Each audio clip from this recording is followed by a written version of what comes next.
ব্যাংকের ডিপোজিট করেছে, সেগুলো তো বাংলাদেশে যেগুলো আছে সেগুলো তো আছেই।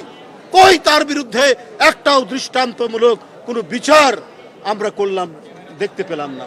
অর্থাৎ দুর্নীতি দমন কমিশন সক্রিয় নয়, তারা অথর্ব হিসাবে কাজ করছে। বন্ধুরা আমার, এই পরিস্থিতি তো জনগণ দেখতে চায়নি, এই অবস্থা তো দেখতে চায় না।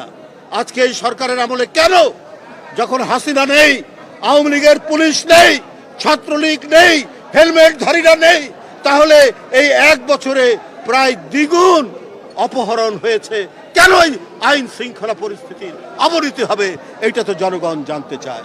আপনাদের প্রতি জনগণ এবং রাজনৈতিক দলদের আস্থা আছে।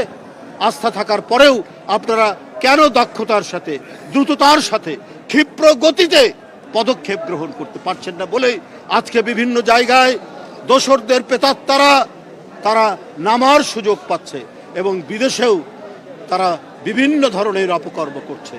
বন্ধুরা আমার, এই ধরনের নৃশংস সরকার, তার কি আপনারা প্রত্যাবর্তন চান?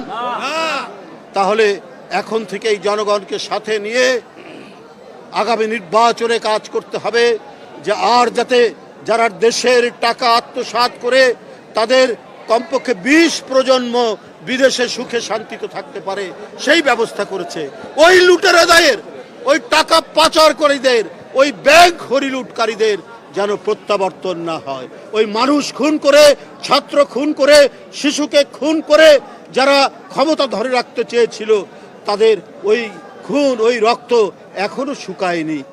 দৈনিক আজকের বাংলা .net